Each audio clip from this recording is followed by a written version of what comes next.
Hello friends, শিনুদি অ্যাকোয়ারিস চ্যানেলে আপনাদের স্বাগত জানাই। আজকে আমি একটা নতুন সেটআপ তৈরি করব। আমার বেটা ট্যাঙ্ক যেটা ছিল, বেটা ট্যাঙ্কটা আমি চেঞ্জ করে নতুন একটা সেটআপ বানাবো। চলুন তাহলে আমি ভিডিওটা চালু করছি, আপনারা দেখুন আমি এই ভিডিওটা কীরকম করে রেডি করছি। আমি এই লাকি ব্যাম্বু ট্রি প্ল্যান্টটা দিয়ে আমার নতুন সেটআপটা আমি তৈরি করতে যাচ্ছি জেব্রা ফিশের জন্য। আমি ভিডিওটাতে কী কী ইউজ করছি আপনাদের দেখাচ্ছি। আমি লাকি বাম্বু ট্রি কিনে এনেছি। আমার কাছে এই একটা 1 ফুট বাই 10 ইঞ্চি বাই 8 ইঞ্চির একটা অ্যাকোরিয়াম আছে, কিছু গার্ডেন সয়েল আছে, আর হোয়াইট স্যান্ড আছে। এই জিনিসটা দিয়েই আমি এই পুরো সেটআপটা করব। আপনাদের আমি দেখাচ্ছি আমি সেটআপটা কীরকম করে করব। আমার ভিডিওটা শেষ পর্যন্ত দেখুন, আশা করি আমার ভিডিওটা আপনাদের ভালো লাগবে।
একটা সুন্দর ছোট্ট একটা অ্যাকোরিয়াম তৈরি করলাম।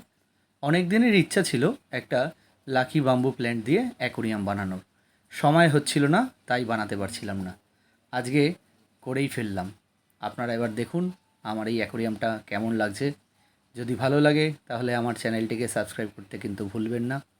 আর যদি এই ব্যাপারে কোনো রকম কোশ্চেন থাকে তাহলে আমাকে অবশ্যই কমেন্ট করুন। আমি আপনাদের প্রত্যেক কটা কোশ্চেনের যথাযথ উত্তর দিয়ে সাহায্য করব। আজকের ভিডিওটা আমি এখানেই শেষ করলাম। আপনারা সবাই ভালো থাকুন, সুস্থ থাকুন। ধন্যবাদ।